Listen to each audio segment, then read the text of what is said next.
Buenos días, bienvenidos todas y todos. Estamos a nombre del Gobierno de la Ciudad de México, les damos una gran bienvenida a la tercera edición del Congreso Internacional de Gestión Integral de Riesgos y Resiliencia en Ciudades. Este año, bajo la temática Fortalecer la cooperación internacional para la reducción sostenida. Bienvenidas y bienvenidos. El panel de discusión que vamos a iniciar se nombra Los desafíos de las ciudades latinoamericanas en la construcción de la resiliencia urbana. Les recuerdo que al final de la sesión habrá un intercambio de preguntas y respuestas, así que por favor pueden anotar sus preguntas en el chat. Tenemos a 4 grandes personalidades. Me voy a permitir leer primero sus reseñas. Lina Paul es de nacionalidad salvadoreña, licenciada en Sociología por la Universidad Centroamericana José Simeón Cañas. Es maestra en Ciencias Sociales por la Facultad Latinoamericana de Ciencias Sociales en México. Cuenta con una segunda maestría en Modelos Económicos y Social y Desarrollo Alternativo por la Universidad Autónoma de Madrid. Recibió la medalla de la Orden Nacional de la Legión de Honor de la República de Francia por su destacada labor durante la 21 Conferencia Internacional sobre el Cambio Climático, en donde se concretó el Acuerdo de París. La señora Paul es la representante de la FAO en México desde agosto de 2019. Muchas gracias por estar con nosotros, Lina. Eugene Zapata Garesh estudió la licenciatura en Relaciones Internacionales en la Universidad Nacional Autónoma de México, una maestría en Estudios Europeos en la London School of Economics y una maestría en la Cooperación Internacional y Desarrollo de la Universidad de la Sorbona de París. Eugene Zapata es director global de las Alianzas Estratégicas y representante para América Latina y el Caribe de la Red Global de Ciudades Resilientes, auspiciada por la Fundación Rockefeller. Desde febrero de 2020 es el jefe del equipo de expertos en desarrollo territorial de la unidad G2, autoridades locales, OSC y fundaciones. Muchas gracias, Eugene, es un gusto que estés con nosotros. Pablo López, bienvenido, Pablo. Tiene una maestría en planificación urbana, otorgada por la Universidad College de London y una maestría en administración pública y el grado de Ingeniería Civil otorgado por la Universidad Nacional de Córdoba, Argentina. Pablo está especializado en la formulación y gestión de planes y proyectos de desarrollo urbano. Ha trabajado como asesor de políticas regionales y urbanas en Argentina, en Inglaterra, y en los últimos 15 años ha estado involucrado en el desarrollo de planes y proyectos urbanos y regionales en diferentes países de América Latina. Pablo López es coordinador del área de desarrollo urbano de la Vicepresidencia de Desarrollo Sostenible en CAS y es coordinador de la iniciativa de Ciudades con Futuro. Muchas gracias, Pablo, por estar aquí con nosotros. Por último, Elkin Velázquez. Elkin tiene una sólida formación que incluye la administración pública en la Escuela Nacional de Administración Pública de Francia, un PhD en geografía, una especialidad en planificación y política territorial en la Universidad de Grenoble, Francia, e ingeniería en la Escuela de Minas por la Universidad Nacional de Colombia en Medellín. Elkin Velázquez es actualmente el representante regional de ONU Habitat para América Latina y el Caribe y liderea iniciativas estratégicas relacionadas con la implementación y localización territorial y urbana de la Agenda 2030 y de los Acuerdos de París. Elkin coordina programas de implementación de la nueva Agenda Urbana y promueve alianzas para construir bienes públicos regionales e incrementar las posibilidades de financiamiento del desarrollo urbano sostenible. Muchas gracias, Elkin, y empezamos contigo. Te doy la palabra. Bienvenido. Muchas gracias, Luz Helena, y un cordial saludo a todas y a todos quienes nos siguen en este momento. Agradezco muchísimo al Gobierno de la Ciudad de México por esta amable invitación y, por supuesto, un saludo a mis colegas de panel, a Lina, a Eugene, a Pablo. Déjenme compartir en este momento, más que una presentación de PowerPoint, algunas reflexiones y algunos puntos que me parecen fundamentales cuando se trata de hablar, de reflexionar sobre qué necesitamos hacer para mejorar los procesos de resiliencia en nuestras ciudades. Por supuesto, arranco diciendo lo obvio, como Latinoamérica y el Caribe es una región fundamentalmente urbana, todo lo que hagamos en pro de construir esquemas de resiliencia, por supuesto que va a tener un impacto mayor, va a tener un impacto mucho más importante para las latinoamericanas y los latinoamericanos. Hay un foco que deberíamos reforzar en torno a las ciudades y ese es un elemento fundamental que creo que todas y todos compartimos en este momento. Bien, mensaje número 1 para las ciudades y para quienes trabajan en el desarrollo y sobre todo en la planeación urbana. El riesgo cero no existe. También suena obvio, suena a verdad de perogrullo. La reciente epidemia por la que todavía estamos atravesando nos ha generado una gran cantidad de impactos, una gran cantidad de impactos no solamente sanitarios, sino sociales, económicos, institucionales, políticos. Y sobra decir, no estábamos preparados, no estábamos preparadas para ello en nuestras ciudades. Pareciera ser que no tenemos claridad de que el riesgo cero no existe y que en nuestros sistemas de respuesta a las crisis, a las solicitaciones súbitas que pueden recibir nuestros sistemas urbanos, ahí todavía queda mucho por hacer y en este sentido la pandemia nos ha recordado esa perspectiva. Nos ha recordado esa perspectiva también con, creo yo, un llamado a la humildad. Seguimos trabajando en un ambiente de incertidumbre. Por supuesto que científicos, científicas, aquellos que trabajan en el mundo de la ingeniería saben que ese es un elemento absolutamente central, que tenemos que trabajar más con la perspectiva de entender las probabilidades de ocurrencia de eventos que pueden perturbar, impactar los bienes, las personas, los servicios, la infraestructura en general, los sistemas urbanos. Y que aquí, frente a la incertidumbre, nos toca trabajar muchísimo más con base en escenarios, con base también en internalizar conceptos que no son nuevos, pero que es el momento de recordar y de volver a traer a colación como los riesgos aceptados, comparando la expectativa de digamos, vida útil de las infraestructuras, de los servicios, de los sistemas urbanos, con aquello que estamos dispuestas a invertir en una ciudad para, por supuesto, seguir dotando a la ciudad de las capacidades para ofrecer o desarrollar las funciones esenciales que una ciudad da o brinda a sus habitantes. Trabajar en contexto de incertidumbre es un tema absolutamente central para aquellas y aquellos que trabajamos en la planificación urbana y territorial. De nuevo, parece ser absolutamente obvio, pero no por obvio es aplicado todo el tiempo y entonces aquí también desde ONU Habitat hay un llamado para que en los procesos de planificación urbana, territorial, en los procesos de diseño, en los procesos de desarrollo de planes de ordenamiento territorial, esta perspectiva sea integrada. Recordé mientras preparaba las notas una vieja frase de un técnico de fútbol, de Marcelo Bielsa, que decía que él planificaba muy bien sus partidos, pero que ocurría algo súbito. Cuando el árbitro pitaba, los jugadores se movían y ahí tenía que empezar a volver a planificar su partido minuto a minuto. Una planificación incremental va a ser importante también a la hora de responder a las crisis potenciales, de responder a los riesgos y de preparar los sistemas urbanos para la resiliencia. Un aprendizaje segundo de la pandemia.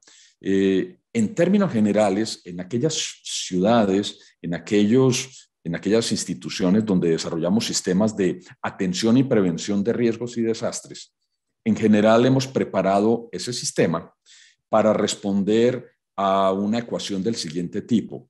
Hay una amenaza, hay unos elementos vulnerables, hay una crisis que ocurre en un momento determinado cuando se materializa la amenaza sobre los elementos vulnerables e inmediatamente después de la crisis, que normalmente se espera sea momentánea o que dure algunos días, comienza el periodo de recuperación. En mayo-junio de 2020 seguíamos planeando en las ciudades y en nuestros países para una recuperación a partir de agosto de 2020 y después fue, no, dejémoslo, yo creo que creemos que va a ser en octubre de 2020 y después se decía, no, de pronto va a ser en diciembre de 2020. Estamos ahora en octubre de 2021 y seguimos en el proceso de adaptarnos, de responder a los impactos socioeconómicos de la pandemia. El gran aprendizaje tiene que ver con que hay muchísimos eventos que generan perturbaciones en los sistemas urbanos y son eventos que duran mucho tiempo, que permanecen allí durante varios meses, tal vez años. Y nuestros sistemas urbanos tienen que estar preparados entonces para un concepto que es fundamental, la adaptación. Entonces, tal vez aquí vale la pena reflexionar en muchos de nuestros sistemas de respuesta y de resiliencia en las ciudades, cómo internalizamos esa perspectiva de adaptación permanente, que no es de nuevo algo que aparece ex nihilo.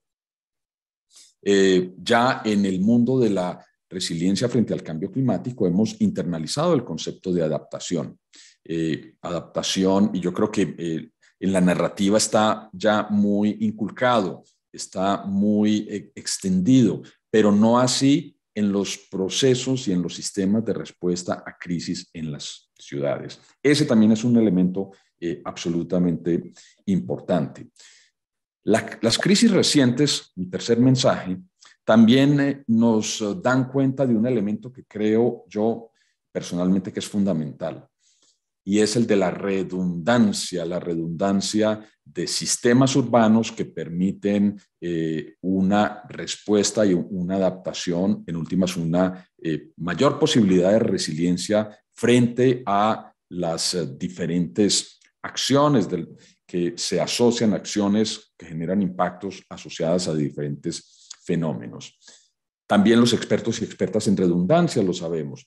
Pero ¿quién no ha estado confrontado a aquella conversación en alguna oficina de alguna municipalidad o en algún salón de clase o en alguna junta directiva en una empresa donde se dice no podemos hacer o desarrollar tal proyecto porque eso ya lo cubrimos con un proyecto anterior y sería entonces repetir la inversión o sería algo redundante?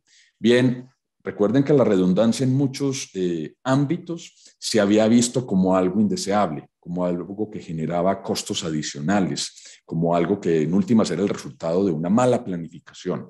La conceptualización desde la perspectiva de la redundancia y desde de la resiliencia nos dice todo lo contrario.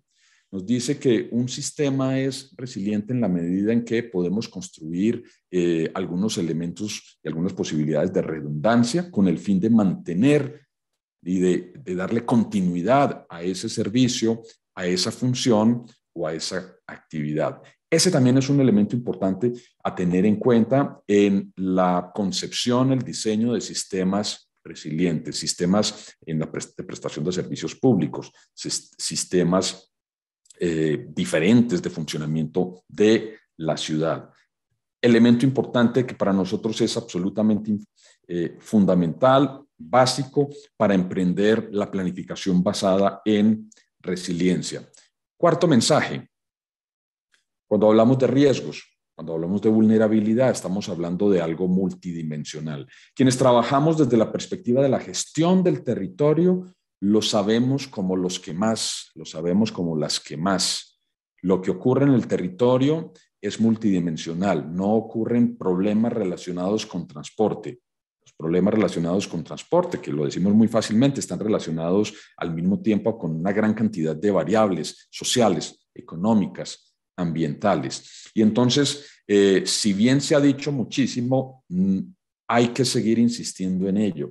El trabajo territorial en planeación y en análisis de la resiliencia tiene que ser multidimensional y déjenme decir lo siguiente, debería también ser, francamente, lo más sofisticado posible, internalizando, integrando los avances en la investigación científica para poder dar la mejor cuenta posible de esa perspectiva multidimensional de las relaciones de causalidad, de las relaciones de las conexiones entre los diferentes componentes de esa resiliencia multidimensional. Dije, debemos utilizar los elementos y los avances más sofisticados posibles, pero la paradoja es que al mismo tiempo tenemos también que tener la capacidad de desarrollar formas de comunicación que sean lo más fácil posible y lo más adaptadas posible a las diferentes audiencias con las que necesariamente deberemos trabajar en una perspectiva de co-creación de las soluciones de resiliencia en nuestras ciudades. De nuestro último informe Ciudades y Pandemia, nos dimos cuenta que muchos de los procesos de exposición al riesgo, de muchos de los procesos de construcción de vulnerabilidad tienen que ver, francamente, con los modelos de desarrollo territorial. La reflexión que estamos haciendo en ONU Habitat es una reflexión muy profunda, tratando de identificar cuáles son las alternativas que existen para evolucionar en los modelos de desarrollo territorial que permitan reducir, cuando sea posible, los niveles de resiliencia. En esto, por supuesto, incorporando reducir los niveles de vulnerabilidad, pero al mismo tiempo también generando las condiciones necesarias para que las actividades y las funciones urbanas y territoriales puedan adaptarse cada vez de manera más fácil, si se quiere, a los riesgos que, como dije, van a seguir existiendo porque el riesgo cero no existe.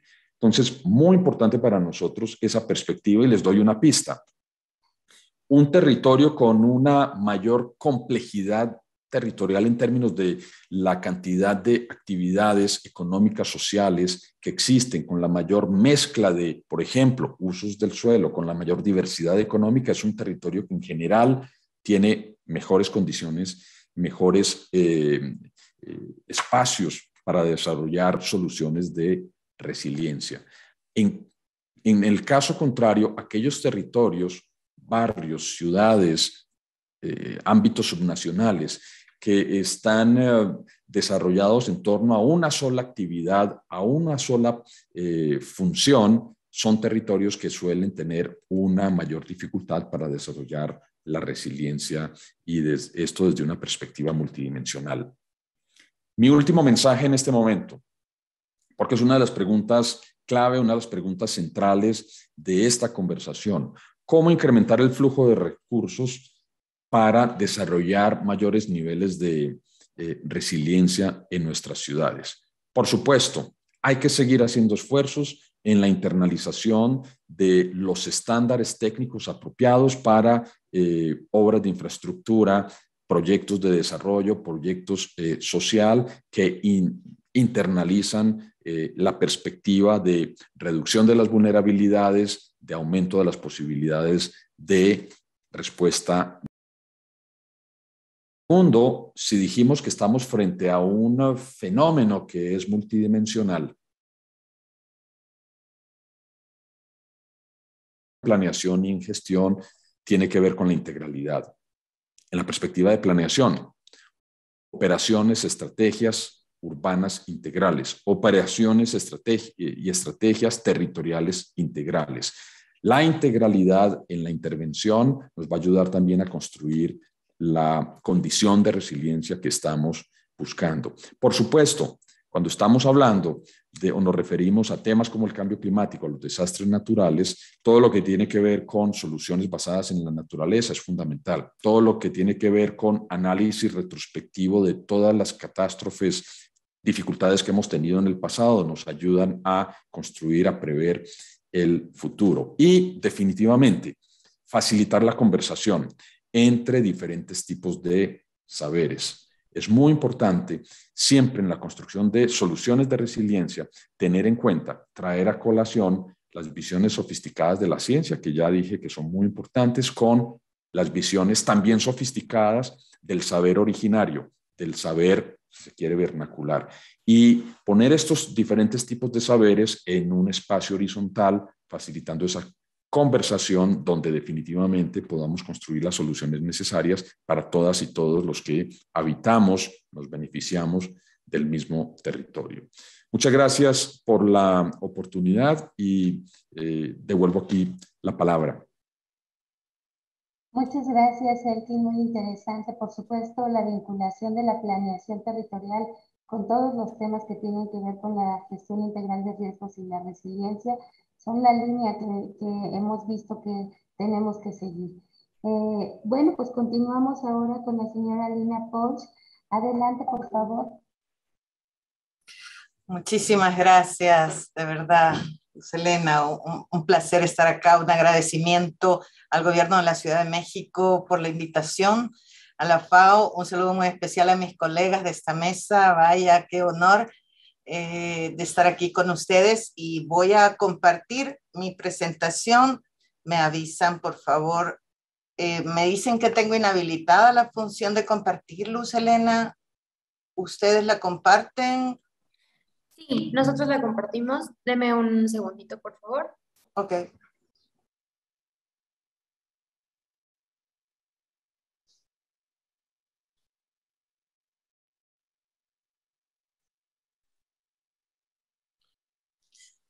Muchas gracias, Luz Helena. La siguiente, por favor.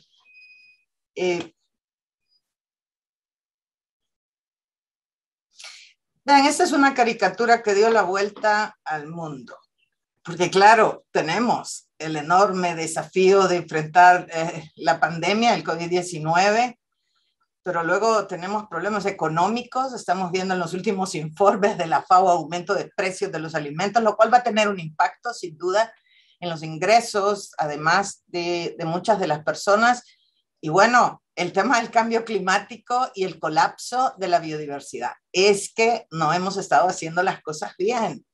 Y la naturaleza nos ha dicho, señoras y señores, les vamos a pasar la factura. Siguiente, por favor. Ya lo decía un secretario general de Naciones Unidas, el señor Ban Ki-moon, hace ya un buen rato, que no sería posible seguir con el modelo económico actual, que necesitábamos un nuevo modelo de desarrollo y que ese modelo de desarrollo tenía que reducir la pobreza, generar empleo, reducir la desigualdad, el tema del cambio climático, el estrés ambiental, la seguridad alimentaria, energética e hídrica. Estaba hablando del tema de resiliencia, o sea, tenemos que hacer países, sociedades resilientes. Siguiente, por favor.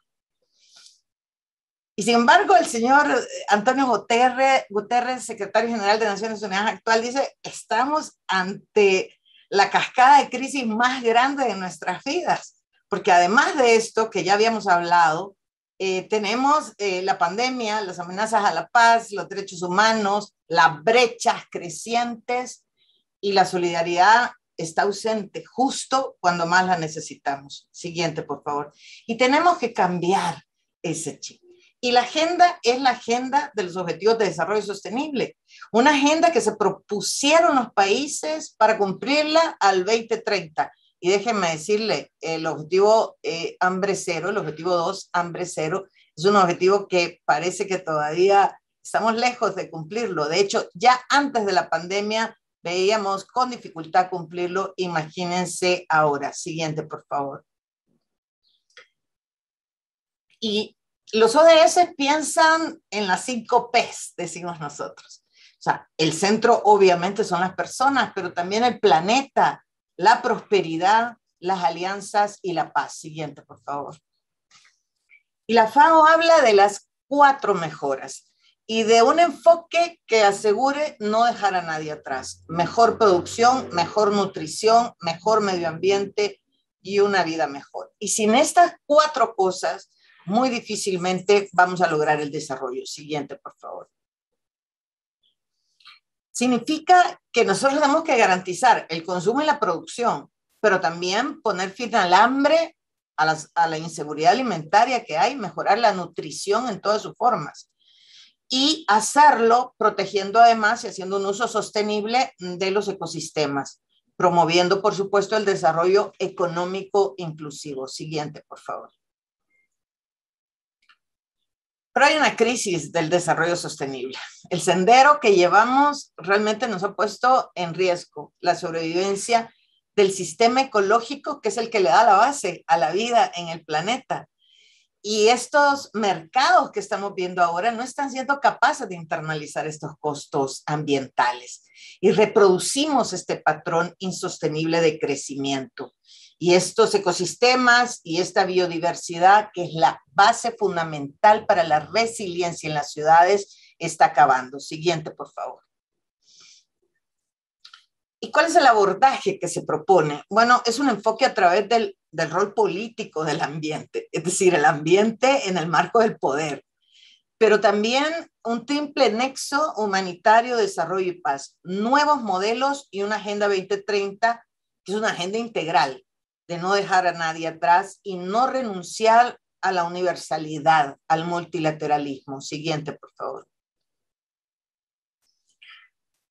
E incorporar a todos los sectores, al sector privado en particular, es una oportunidad histórica. Sin ellos, muy poco vamos a poder hacer para generar el cumplimiento de los objetivos de desarrollo sostenible. Siguiente, por favor. Y tenemos el objetivo de desarrollo sostenible número 11, que es el de ciudades y comunidades sostenibles. Siguiente. ¿Qué significa esto? ¿Cuáles son las metas que están detrás de esto? Bueno, hay que asegurar viviendas y servicios básicos, hay que proporcionar sistemas de transporte seguros, accesibles y asequibles, hay que aumentar la urbanización inclusiva, hay que salvaguardar el patrimonio cultural y natural, hay que reducir el número de muertes causadas por los desastres, y hay que reducir el impacto ambiental negativo, además de proporcionar acceso universal a espacios públicos seguros, inclusivos y accesibles. Siguiente, por favor. Ahora, el gran problema es la magnitud de este objetivo 11, porque la mitad de la humanidad vive hoy en ciudades. Y para el 2030, casi el 60% va a vivir en zonas urbanas. Y el 95% de la expansión urbana en los próximos decenios se va a producir en el mundo en desarrollo, o sea, en países como los nuestros. Y vemos ahora que hay ya 828 millones de personas que viven en barrios marginales y el número sigue aumentando en pleno siglo XXI. Vaya, que esto es pecado. No se vale que en pleno siglo XXI tengamos esa cantidad de personas viviendo en barrios marginales. Y las ciudades, que apenas ocupan el 3% del planeta, representan el 60 y hasta el 80% del consumo de energía y 3/4 partes de la emisión de gases de efecto invernadero o de las emisiones de carbono. Produciendo una presión enorme en el abastecimiento de agua, de aguas residuales, medios de vida, salud pública, etcétera. Pero la densidad relativamente alta de las ciudades puede lograr un aumento de la eficiencia, de la innovación tecnológica y reducir estos consumos de recursos y energía. Y creo que eso es una parte súper importante ahora que hay que aprovechar. Siguiente, por favor.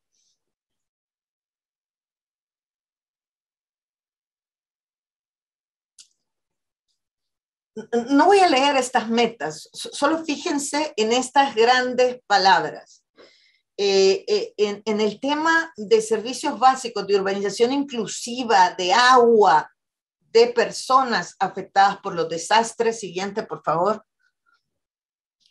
de planificación, porque si no planificamos lo que vamos a hacer en estas ciudades, muy difícilmente vamos a poder resolver estos grandes desafíos y problemas. Y para seguir el ejemplo de mi colega Elkin, y para decir una frase del más grande entrenador de fútbol, el Flaco Menotti, él decía, podemos dejar de jugar unos minutos, podemos salir de la cancha, pero lo que no podemos hacer es dejar de pensar.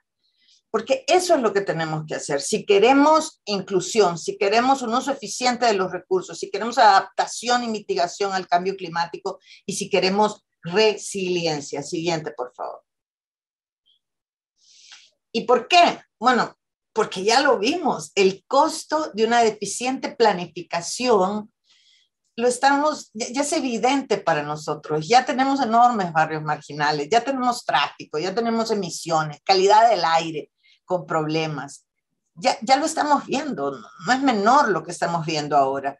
Y si decidimos construir ciudades y comunidades sostenibles, donde hay una vida digna, pues esto va a generar una mayor dinámica productiva de la ciudad, una prosperidad compartida y una estabilidad social. Siguiente, por favor.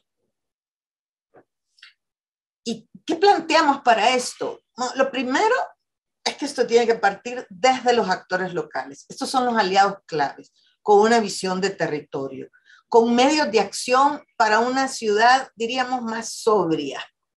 Es decir, manejando y viéndolo como urbanistas, pero también como consumidores de energía y como dueños de infraestructura urbana.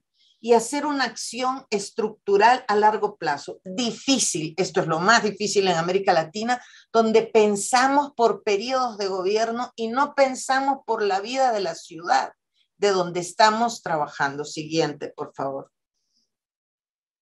Una visión que integre lo ambiental, lo económico, financiero, porque tienen que haber actividades económicas que generen beneficios para los pobladores y que también genere cohesión social, integrando a las personas marginadas. Si uno ve, por ejemplo, en México, el extraordinario trabajo que se hizo durante varios años en Iztapalapa, donde se generó un ambiente mejor de seguridad, mejoraron los indicadores de esto, y esto tiene obviamente un impacto con una visión integrada de una ciudad sostenible.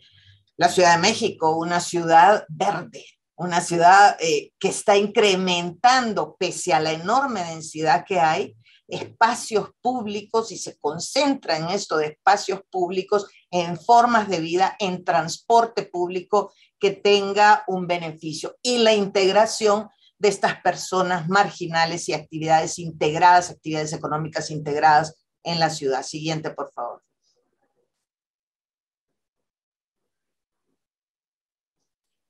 ¿Cuáles son esas palancas de acción? No, hay muchas, hay muchísimas, hábitat, de economía local. Y uno dice, ¿por qué la FAO, que trabaja más en el tema rural, se supone, está hablando sobre estos temas? Bueno, para nosotros, que está cada vez creciendo las ciudades, es fundamental que estas ciudades se integren a lo rural también, que se integren a esa cadena de valor para asegurar o para tener una seguridad alimentaria de esa población. Siguiente, por favor.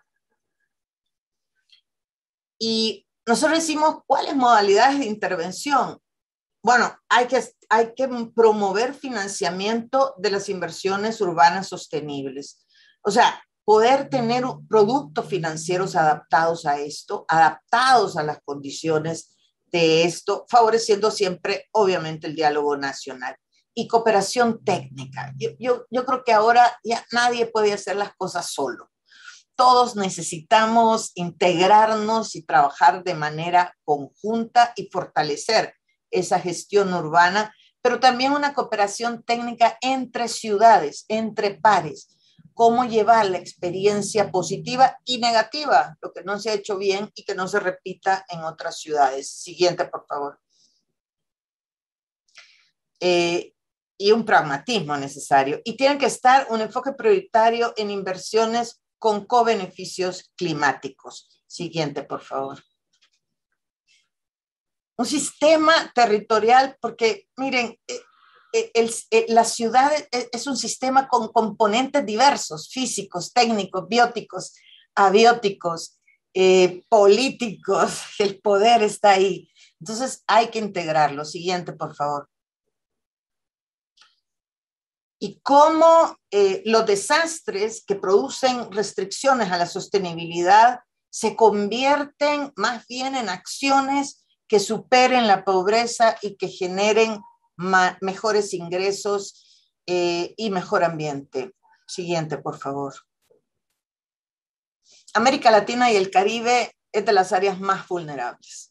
Lo dice el panel intergubernamental para el cambio climático. Tenemos un menú completo en toda la región, un menú que no se acaba, de impactos que vamos a tener. Impactos no solo en términos climáticos estrictos, hidrometeorológicos, sequías, inundaciones, aumento del nivel del mar, pero también impactos en la biodiversidad, en la pérdida de arrecifes, de selvas, de agua, un elemento vital para nosotros. Siguiente, por favor. ¿Y cuáles son los puntos claves? Hay que hacer una gestión ambiental del territorio. No hay de otra si se quiere ser resiliente y si se quiere evitar el impacto de los desastres. Estos ecosistemas saludables aumentan la resiliencia a las amenazas naturales. Y el sector medio ambiente tiene que jugar un rol, y lo está jugando en la Ciudad de México y en varias otras ciudades, pero aquí en particular en la Ciudad de México. Y hay diversos acuerdos internacionales que están disponibles para esto. Siguiente, por favor. Y políticas y herramientas que están disponibles para la reducción de riesgo, en el marco de Sendai, la década de restauración de ecosistemas, la cumbre de París y lo que resultó de ahí, la CNDC, las contribuciones nacionalmente determinadas y las soluciones basadas en la naturaleza. Siguiente, por favor. Que son base fundamental para este trabajo. Siguiente. Mucho por hacer. Estrategias, criterios de reducción de riesgo. ¿Cuáles van a ser estos criterios que vamos a incorporar en las evaluaciones de impacto ambiental? ¿Cómo involucramos a la academia, a la comunidad científica? Esto no se puede superar sin avances tecnológicos. ¿Cómo desarrollamos esas nuevas tecnologías y cómo realmente fortalecemos estas capacidades para la respuesta, pero también para evitar esos impactos mayores y para la recuperación? Siguiente, por favor. Y el informe especial del IPCC decía sobre esto: la sostenibilidad social, económica y ambiental se puede mejorar. Ojo, que en el último informe del panel intergubernamental de cambio climático del IPCC dice: hay ya procesos que son irreversibles, por lo menos no se van a revertir en más de un siglo. Estamos al límite, ya no podemos seguir solo discutiendo, tenemos que pasar a la acción, tenemos que tener acuerdos, pruebas sólidas, evidencia, e integrar la agenda climática con la agenda de pobreza y con la agenda de resiliencia. Siguiente, por favor. Y si no lo hacemos juntos, francamente, no lo vamos a poder hacer. Y termino con esa frase porque me gustó mucho esto de los entrenadores de fútbol. Yo también soy una fanática del fútbol y además creo que en el fondo la vida es algo así. Decía Menotti, el 90% de los jugadores actuales no saben jugar al fútbol, si por eso se entiende un juego colectivo. No podemos seguir este juego, y lo digo en serio, no podemos hacer y construir resiliencia si no lo hacemos juntos, si no lo hacemos de la mano. Muchísimas gracias por la invitación, de verdad, muy amable Luz Helena, muy amable al gobierno de la Ciudad de México por esta invitación. Muchas gracias. Entramos ahora con el maestro Eugene Zapata. Muchas gracias, Eugene. Adelante. ¿Qué tal? Muy buenos días a todas y a todos. Un gusto y como siempre colaborar con el gobierno de la Ciudad de México en el ya tercer Congreso de Resiliencia Increíble, que ya sean 3. Muchas felicidades y sobre todo agradecimiento a la arquitecta Miriam Ursúa, a Norlan García y a su equipo de colaboradores. Yo estuve atentamente escuchando lo que comentaron mis amigos y colegas Elkin y Lina. Me gustó mucho la ponencia de Lina. Muchas de las ideas centrales que Lina compartió esta mañana coinciden con lo que yo quiero decir, y aunque parezca a lo mejor que en parte me puedo repetir, quiero subrayar 3 puntos fundamentales sobre el tema que nos invita el día de hoy. Bueno, antes de entrar en los 3 temas, yo quería hacer una reflexión, un mensaje. Creo que es muy importante que entendamos que la resiliencia en una ciudad no es una meta que se alcance. O sea, no podemos decir que una ciudad ya es resiliente. No podemos decir que ese sellito que está aquí en mi pantalla, del lado superior derecho, se le puede poner a una ciudad en algún momento dado de su historia. La resiliencia, para mí, para nosotros que somos una red de ciudades en todo el mundo trabajando en estos temas, no es una meta que se alcanza, es un proceso permanente de construcción y de reinvención que no acaba, porque los riesgos y las vulnerabilidades a los que está expuesto un sistema urbano se renuevan también. No había COVID hace 4 años. El cambio climático está cambiando también. O sea, no nada más cambia el clima, también cambia el comportamiento de esa transformación climática. Y si entendemos esto, nos obliga a cambiar nuestro cassette o nuestro punto de partida, digamos, intelectual y también político, hacia el hecho de que la resiliencia no se puede construir de un día para otro y que se requiere de ciertos elementos que permitan que esta ciudad sea cada vez más resiliente. ¿Sí? Es incremental la resiliencia, pero nunca se alcanza, ¿no? Esa sería mi primera reflexión. Si lo entendemos así, entonces los 3 puntos que yo quiero poner en la mesa hoy, pues abonan a que ese proceso de construcción de resiliencia sea eficaz y sea real. El primero tiene que ver con la institucionalidad del proceso mismo de construcción de resiliencia. No se puede improvisar. No podemos estar reaccionando únicamente al temblor o al tsunami, a la inundación y salir corriendo a tapar el hoyo cuando el niño se cayó en el hoyo. Hay que anticipar, lo imprevisible, cosa que es muy difícil. Ninguno de nosotros y ningún actor urbano es mago o adivino, y sin embargo, pues sí hay una tarea importante que tenemos todos que hacer de pensar cuáles son las amenazas que pudieran afectar la viabilidad de un sistema urbano. Entonces, para ello no se puede improvisar y hay que estudiar, hay que llevar adelante análisis técnicos, hay que llevar adelante mecanismos de concertación, hay que legislar, hay que crear capacidades en el gobierno, hay que crear capacidades en la sociedad civil, hay que llevar adelante acciones, actividades de política pública. O sea, esto no es al gusto del cliente. Hay una praxis hoy. Nosotros tenemos, como comentaba, esta fortuna de trabajar estos temas en 100 ciudades. Hay una praxis que nos demuestra ya después de 6 años de trabajo que la institucionalidad del proceso de construcción de resiliencia es quizás el primer paso más importante que una ciudad tiene que dar. La Ciudad de México, me voy a enfocar en ella porque el Congreso nos enfoca en ella hoy, pero no es la única. La Ciudad de México logró, en el momento de negociación de su constitución política, cuando pasa de ser un distrito federal a ser una ciudad con un nivel de autonomía, una ciudad autónoma, incluir la resiliencia como un concepto de su constitución. Es decir, que ya no podemos decir que no estamos obligados a hacer de esta ciudad una ciudad más resiliente porque la Constitución lo obliga. Primer punto. Segundo punto, se trabajó durante un par de años, en el 2014 a 2016, en la primera estrategia de resiliencia de la Ciudad de México.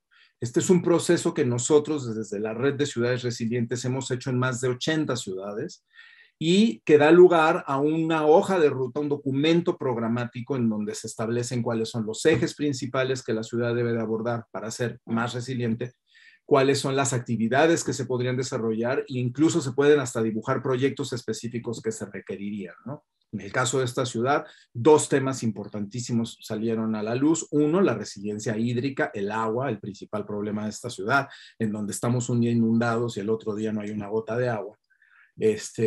Y otro es todo el tema de la coordinación suprametropolitana, o sea, metropolitana, supra-ciudad, ¿no? ¿Qué hacemos con todos los municipios y los estados que nos rodean y cómo nos podemos organizar con tantas diferencias administrativas y jurídicas y políticas, ¿no? En donde intervienen tantas autoridades. Esta estrategia de resiliencia que fue adoptada en el 2016, hoy se está revisando, y esto confirma mi reflexión inicial de que la resiliencia no se alcanzó en el 2016 cuando el gobierno anterior adoptó un plan de acción y lo empezó a implementar. No, hoy con el liderazgo de la arquitecta Ursúa y de Norlan García, director general de Resiliencia de la Ciudad de México, se detonó un proceso de revisión de esos ejes. No creo que vaya a cambiar el desafío de la resiliencia hídrica para la Ciudad de México. Eso no cambió en 4 años, ni tampoco la importancia de la coordinación metropolitana. Pero lo que sí cambia es la aproximación a cómo lo queremos resolver, 1, y 2, la llegada de nuevos focos amarillos o focos rojos que hay que tomar en cuenta, ¿no? En este caso, la nueva estrategia de resiliencia ha percibido una necesidad de fortalecer el tema de la gestión integral de riesgos, que no estaba contemplada de manera importante en la legislación anterior, sino que hasta que llega este nuevo gobierno, incluso se cambia el nombre de la Secretaría de Protección Civil y se incorpora el tema de gestión integral de riesgos y de resiliencia a la agenda de políticas públicas de la ciudad. Entonces, este es el primer punto que quería subrayar, el más importante desde mi punto de vista, para ese proceso de construcción de resiliencia, es la institucionalidad.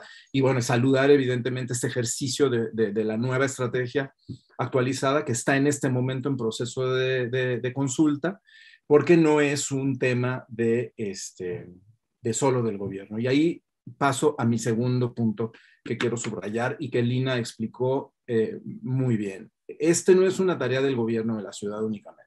Es una tarea de todos los actores que estamos metidos en este barco, y el que no reme, pues se va a quedar. Es un tema que implica a la población, a la ciudadanía, a la academia, a los medios de comunicación, evidentemente al sector privado.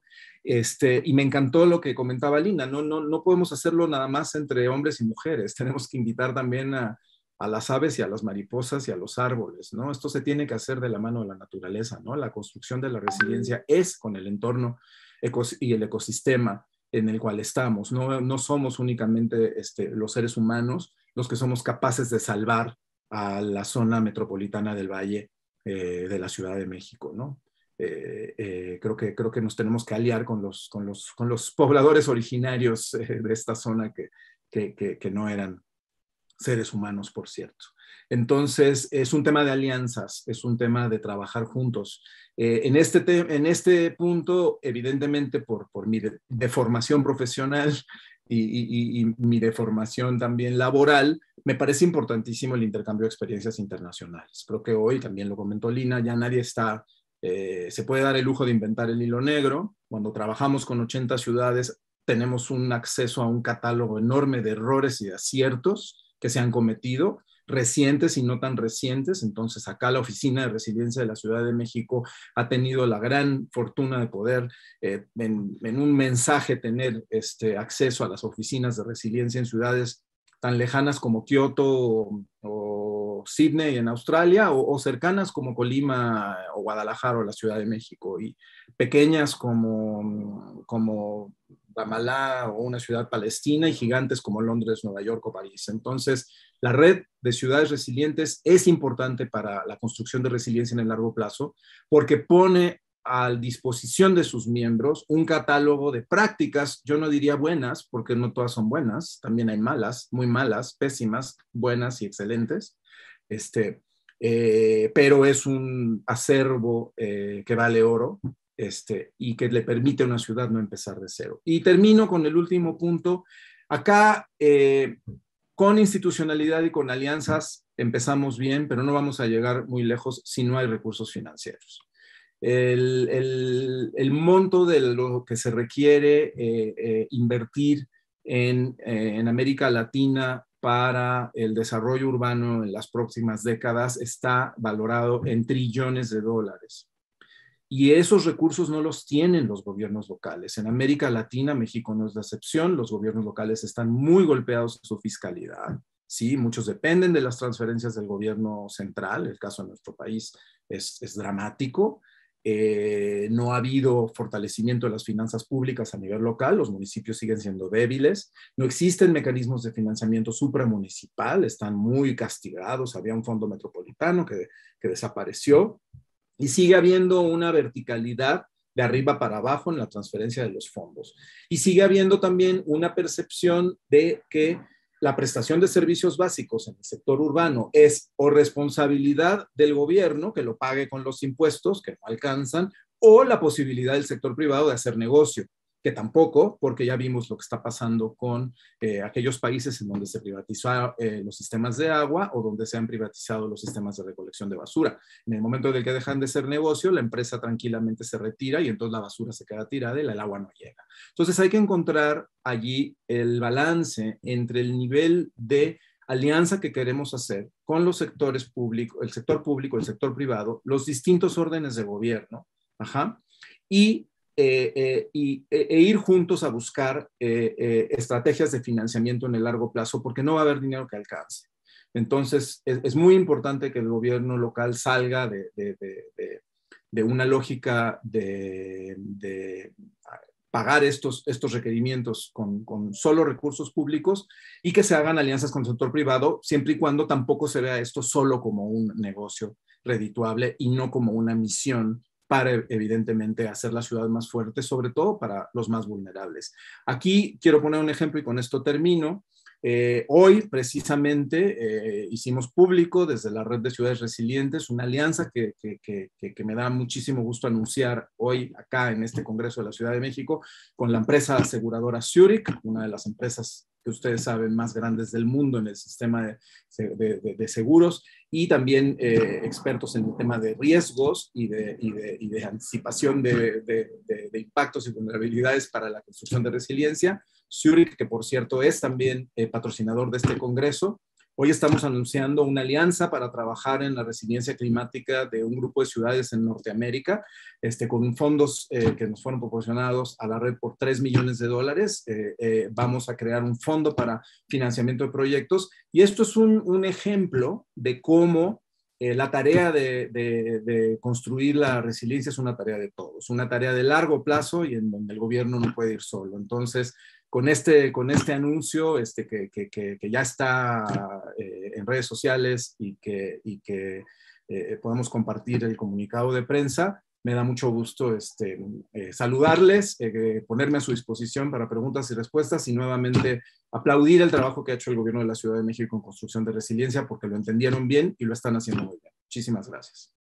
Muchas gracias. Continuamos con Pablo López. Muchas gracias, Eugene. Muy interesante lo que nos mencionaste. Efectivamente, se han hecho muchas cosas importantes en la Ciudad de México y también en el país. A mí me gustaría mencionar rápidamente que también la Ley General de Asentamientos Humanos, Ordenamiento Territorial y Desarrollo Urbano del país, la Ley General, también habla ya sobre resiliencia y también se logró hacer un vínculo con la Ley General de Protección Civil. Estas leyes nos enmarcan esta posibilidad de que la cuestión de resiliencia pues, se amplíe a todas las ciudades de México.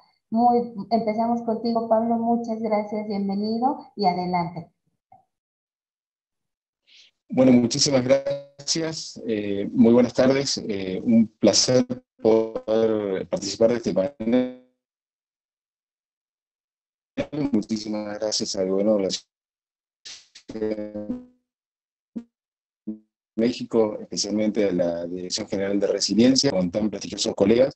Y bueno, probablemente la ventaja, hay una ventaja y la ventaja de ser creo que el último en intervenir, y es que, bueno, uno se nutre con los valiosos comentarios, reflexiones de mis colegas que me precedieron. Pero bueno, también me quedan pocas cosas originales para aportar después de estas buenas intervenciones, ¿no? Yo voy a tratar, en todo caso, de hacer algunos énfasis y problematizar algunos aspectos que a mí me parecen relevantes en el contexto de esta discusión, ¿no? Yo me gustaría empezar con una cuestión muy general y que desde CAF, el banco donde yo trabajo, nos da la posibilidad de poder ver distintas realidades en la región, en América Latina, y también la posibilidad de intercambiar con experiencias de otras regiones del mundo y poder comparar de alguna manera el estadio de desarrollo en el que estamos, ¿no? Y yo creo que en principio hay un contexto, yo diría, favorable, en el sentido de que uno ve que en América Latina, perdón, voy a apagar la cámara para, si me dicen si mejora ahí. En América Latina hay una generalizada aceptación de que es ineludible plantear la agenda de desarrollo urbano acoplada con una agenda de desarrollo sustentable, ¿no?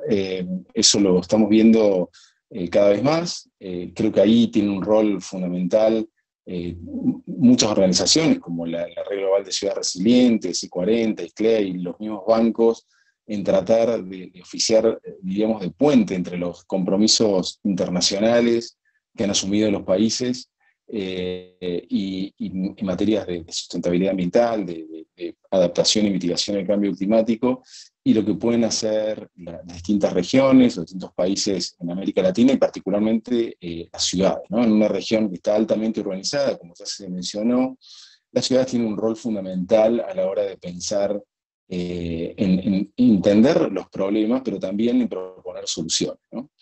Entonces, yo diría que ese es un aspecto favorable.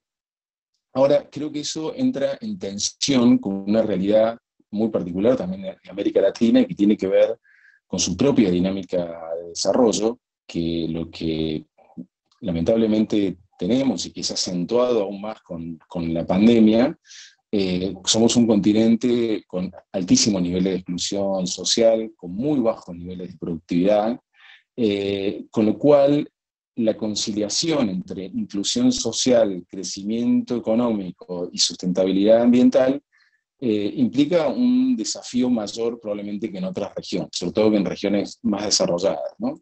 Entonces yo creo que ese es un punto que me parece que hay que poner en la agenda, y nosotros como banco, de alguna manera nos hemos planteado el desafío de poder divisar una agenda factible, ¿no? De ser llevada adelante por las ciudades de América Latina.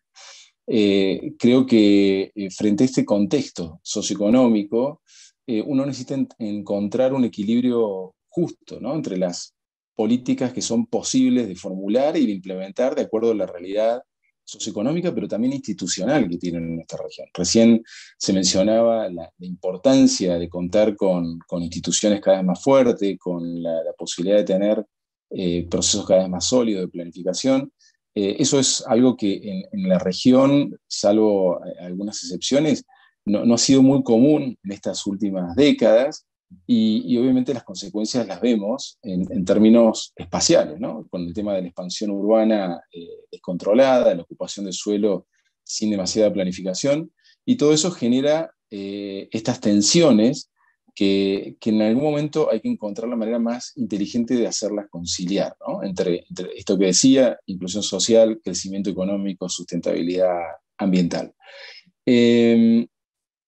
En ese sentido, bueno, nosotros como CAF, recientemente asumido el nuevo presidente de CAF y con el principal objetivo, digamos, el principal elemento de su propuesta para los próximos 5 años es de transformar a CAF en el Banco Verde de América Latina. Y eso para nosotros, si bien veníamos trabajando muy fuertemente las cuestiones ambientales en todos nuestros proyectos, implica redoblar esfuerzos a la hora de encontrar estas soluciones factibles que yo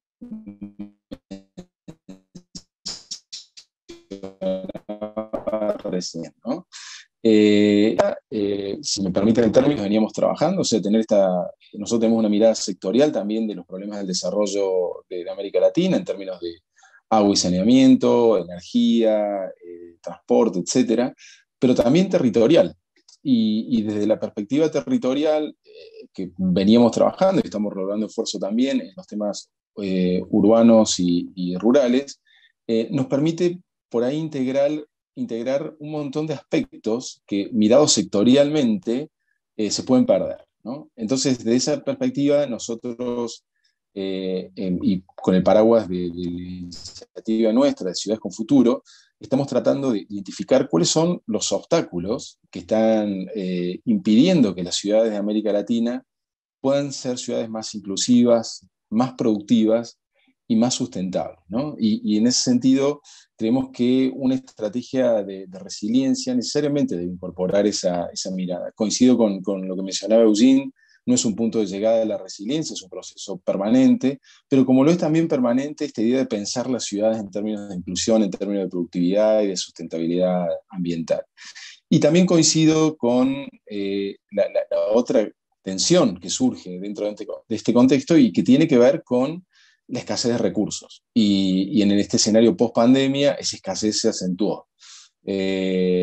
Las ciudades tienen severas restricciones en la generación de recursos, en el manejo de sus finanzas, pero también creo que hay un espacio interesante que se abre para poder aprovechar oportunidades que siempre estuvieron en las ciudades que probablemente por diversas razones no fueron del todo aprovechadas, ¿no? Y ahí me refiero particularmente todo lo que un manejo inteligente del suelo, los recursos para nosotros son muy relevantes de trabajar, el tema del fortalecimiento de las finanzas locales y particularmente el tema de un manejo inteligente del suelo, de todos los recursos que están encapsulados en el suelo y que son de manera necesarios desencapsular y poder ser capitalizados por la gestión urbana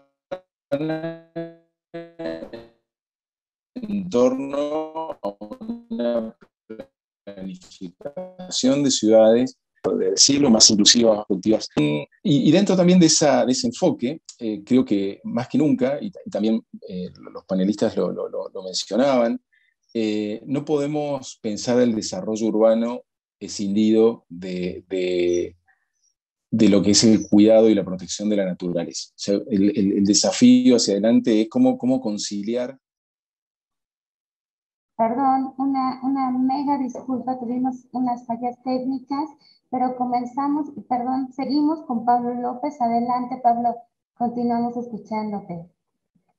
Sí, bueno, no, yo ya estaba cerrando y voy a cerrar ahora con esta última parte. Simplemente lo que estaba diciendo, el énfasis en la necesidad de fortalecer a nivel de gestión urbana y de planificación, esta idea de poder pensar el desarrollo urbano en armonía con la naturaleza es inconcebible ya pensarlo de manera aislada. Creo que cualquier estrategia de resiliencia tiene que contemplar esta manera integrada de pensar el crecimiento de las ciudades.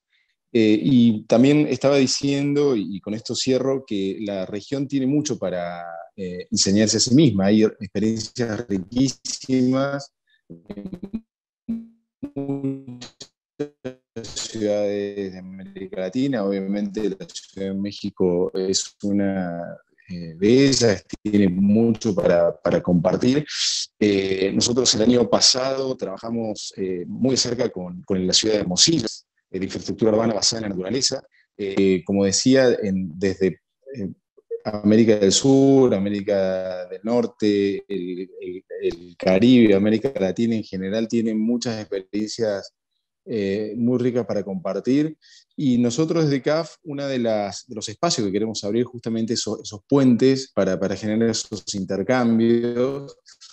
Y repito lo que decía al inicio de mi presentación, y que tiene que ver con pensar una agenda factible de ser llevada adelante por las ciudades de América Latina. Y desde esa perspectiva que nosotros estamos redefiniendo nuestra agenda a nivel urbano y buscando compartir estas experiencias, encontrar ciudades cada vez más inclusivas, más productivas y más sustentables. Así que bueno, muchísimas gracias y yo quedo ahí atento a cualquier pregunta que pueda surgir. Muchísimas gracias, Pablo. Muchísimas gracias a todos, Lina, Eugene, Elkin. Bueno, tenemos varias preguntas, me gustaría compartirlas. Tenemos la primera por Noemí Hernández. Nos pregunta, ¿qué opinión se tiene acerca de México sobre la construcción de resiliencia urbana? ¿Les parece bien que hago 5 preguntas y nos ayudan a responderlas? Antonio Benavides nos hace una pregunta. ¿Hay algún manual o guía para generar o renovar espacios públicos con criterios de resiliencia? Paola Dogger, ¿cómo prever una planificación en las ciudades teniendo circunstancias tan cambiantes y aceleradas? También Larry Gabriel nos hace la pregunta, ¿cuáles serían las acciones a tomar para que las comunidades rurales también sean resilientes ante los riesgos derivados de los fenómenos naturales? Paulo Mancilla, ¿qué tan preparada se encuentra México en el tema de la construcción de resiliencia urbana? ¿Hay algún informe en específico? Pues adelante, creo que están muy interesados en saber cómo vamos y les doy la palabra. Quien quiera responder de los participantes, está abierto el micrófono, por favor. Si quieres, Luz Helena, puedo yo abordar la primera pregunta. Hasta donde nosotros sabemos, o sea, ¿qué tan preparado está México para la construcción de resiliencia urbana?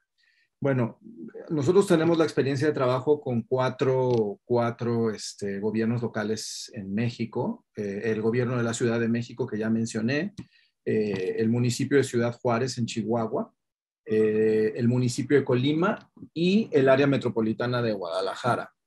Con Ciudad de México, con Colima y con Ciudad Juárez ya tenemos finalizadas las estrategias de resiliencia, creadas las oficinas de resiliencia. En Colima, por ejemplo, Colima municipio, todo este trabajo se hizo a través del Instituto de Planeación de Colima, el IPCO.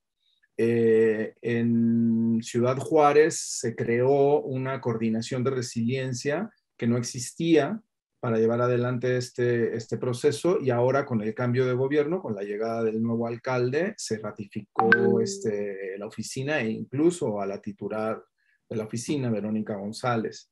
Y en el caso de la Ciudad de México, bueno, pues conocemos, como mencionábamos, la existencia de la Dirección General. En el caso de Guadalajara, estamos por iniciar un trabajo con el área metropolitana de Guadalajara y el gobierno del estado de Jalisco para trabajar una agenda de resiliencia en el tema hídrico específicamente. Entonces, estos son, digamos, hasta donde yo conozco, las 4 entidades que han creado oficinas de resiliencia, que han establecido hojas de ruta clara para estrategias de resiliencia y que pues están participando globalmente, internacionalmente en estos temas. En algún momento en la administración anterior, en la administración federal anterior, recuerdo que SEDATU, la Secretaría de Desarrollo Urbano y Territorial, había lanzado lo que se llamó la Red Mexicana de Ciudades Resilientes. Esta red eran 12 municipios que estaban trabajando con SEDATU en crear su propia política en estos temas, pero el enfoque de esa red era un enfoque de riesgos y desastres naturales y protección civil, no un enfoque mucho más amplio de resiliencia como el que hemos abordado el día de hoy, ¿no? Entonces, hasta ahí me quedé. Yo tengo entendido que hay una tarea muy grande por hacer en este país, en este tema. Son 4, hay 2.400 o más municipios en este país, 31 estados, hasta donde yo sé, el único estado, llamémosle entidad federativa, que cuenta con una Dirección General de Resiliencia y Estrategia de Resiliencia es la Ciudad de México. Y municipios desconozco. Parece que Mérida tenía un plan que se había desarrollado ahí con asistencia de alguna de las personas que habían trabajado con nosotros, pero me parece que hay una gran tarea por hacer. Muchas gracias. Muchas gracias. No sé si nos podrían decir si existe algún manual en relación a cómo lograr que un espacio público sea resiliente, algún tema sobre cómo incluir a las comunidades rurales en temas de resiliencia ante los fenómenos naturales. No sé si había por ahí alguna participación de ustedes.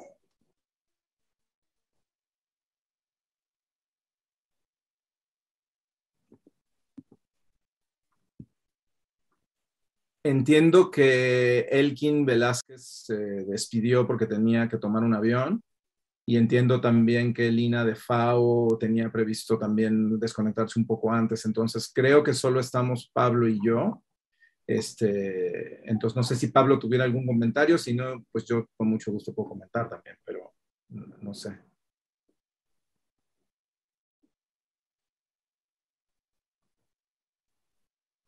Pues creo que sí podrías comentar, si nos haces ese favor, Eugene. Ok, sobre el tema del espacio público.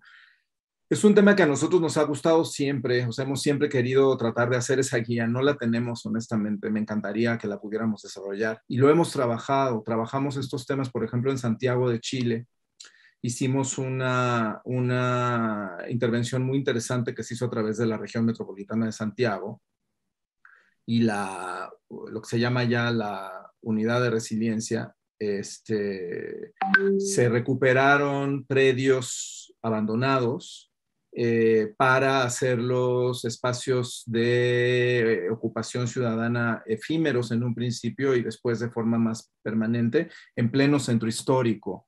Esto ha sido una experiencia muy bonita, fácil de reproducir además, y que tenemos sistematizada, pero pues no tenemos un manual como tal. Otra cosa que hicimos también, y eso lo hicimos en el marco de un convenio de colaboración que tenemos con SEDATU en México, la propia secretaría que mencioné, creamos un programa chiquito que se llamaba Parques Resilientes y que dio lugar a la transformación de un espacio público en Colima, en donde se convirtió un parque, en un espacio, además de ser un área verde, en un espacio de convivencia ciudadana y en un espacio de protección civil para casos de emergencias. Otra experiencia muy interesante, y acá yo invitaría a algún representante del gobierno de la Ciudad de México que la pudiera compartir, es lo que se pensó en un principio como concepto para el Parque Cuitláhuac, en la zona de Iztapalapa. El Parque Cuitláhuac, como muchos quizás saben, es un espacio, uno de los parques más grandes de la Ciudad de México, muy reciente, se acaba de inaugurar, creo que su segunda fase, que se construyó sobre el antiguo basurero de Iztapalapa. Entonces, uno de los conceptos que se incorporó a la reconversión de este parque fue la resiliencia. La Dirección General de Resiliencia jugó un papel importante en algunos de lo que nosotros llamamos la búsqueda de cobeneficios de un espacio público. Por ejemplo, se utilizaron todas las botellas de plástico PET que estaban ahí depositadas en el tiradero de basura para transformarlas en ladrillos con los cuales se pavimentó todo el parque, ¿no? Tiene su propia planta de tratamiento de agua natural, tiene su propia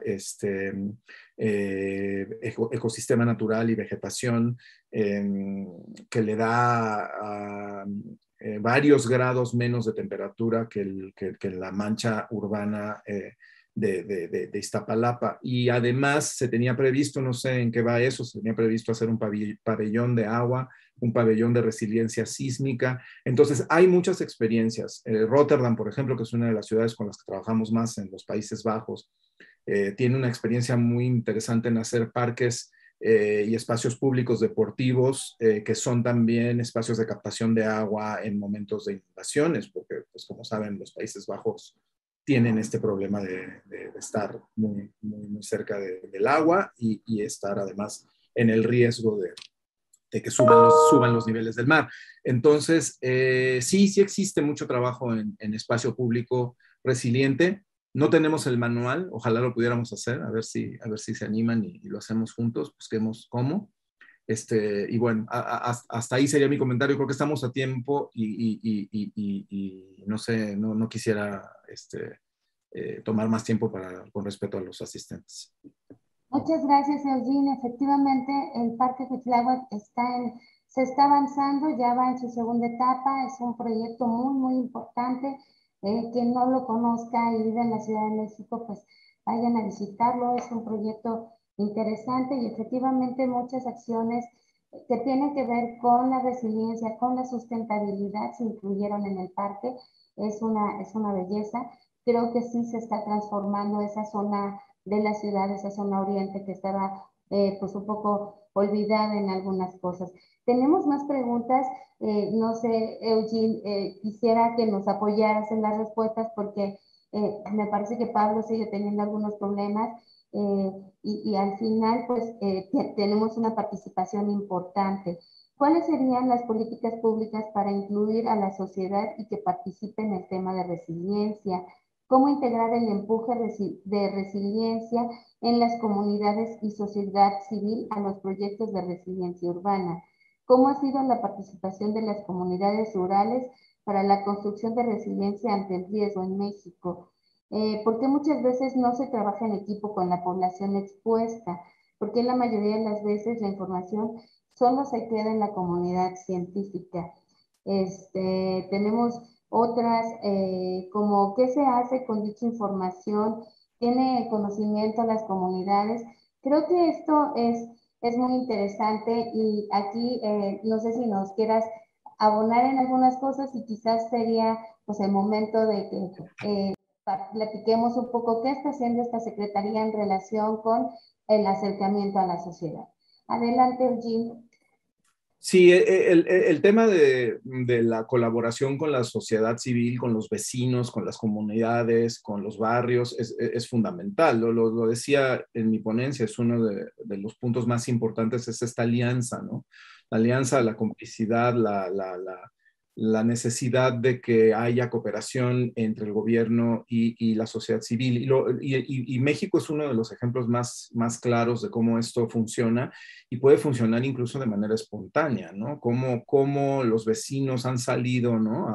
A ayudar, a tratar de ayudar, a hacerse presentes en los momentos de los sismos. Eso ha sido un ejemplo mundial de solidaridad que se ha hecho patente, ¿no? Cada vez que tiembla en la Ciudad de México. Pero como vimos en los sismos del 2017, esto tampoco puede improvisarse, se tiene que hacer de una forma organizada y cada vez más estamos siendo capacitados, e informados y sensibilizados por las autoridades de cuál es el papel que tenemos que jugar.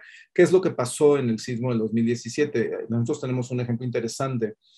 Con recursos de la Fundación Rockefeller financiamos un estudio que realizó el World Resource Institute en México, WRI, sobre el protocolo de movilidad en casos de emergencia sísmica, porque el diagnóstico que se había hecho del 19 de septiembre era que el sistema, más que los efectos sísmicos devastadores que tuvieron evidentemente consecuencias terribles en la vida de muchas personas, una de las mayores problemas que se causaron por el temblor fue el colapso de la movilidad en la Ciudad de México. La gente no podía volver a su casa, no podía ir a su trabajo, no podía reunirse con sus seres queridos y lo que es más grave, los vehículos de emergencia no podían llegar a los sitios en donde se requería un rescate urgente. Los peatones no sabían si subirse a las aceras porque se les podía caer un ladrillo de un edificio dañado o bajarse a la calle y por lo tanto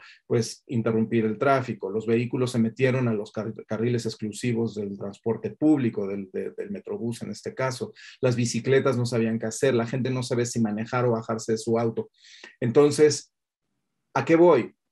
Si la gente no puede funcionar el sistema de respuesta, no puede funcionar los mecanismos que detonan una emergencia que requiere de una reacción resiliente. Y de allí la importancia de trabajar con la comunidad. Se ha hecho, nosotros en algún principio, en algún momento al hacer las estrategias de resiliencia en las 80 y tantas ciudades, establecíamos el requerimiento de que se crearan consejos de resiliencia público-privados, es decir, que la estrategia fuera consultada y que de allí quedara un espacio de concertación público-privada en donde se pudiera seguir trabajando. Nuevamente, la Ciudad de México es un buen ejemplo porque la Ley de Gestión Integral de Riesgos y Protección Civil estableció la creación del Consejo de Resiliencia de la Ciudad de México, que si bien es presidido por la jefa de gobierno y cuyos miembros permanentes son las distintas dependencias, también están invitados los distintos actores de la ciudad, incluyendo la sociedad civil. Yo mismo, como representante de la Red de Ciudades Resilientes, soy miembro de ese consejo.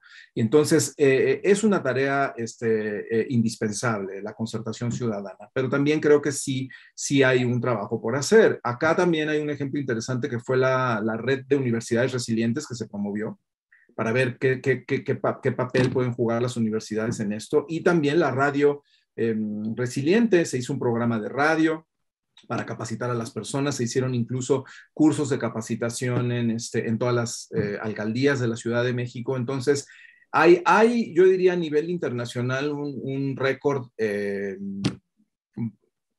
blanco-negro sobre esto, porque hay países en donde la concertación con la ciudadanía no está muy, o bien vista o está muy limitada. Pero hay otros, y yo creo que en México hay una gran oportunidad en este sentido, en donde hay una enorme beta que explotar para que sociedad y gobierno trabajen juntos.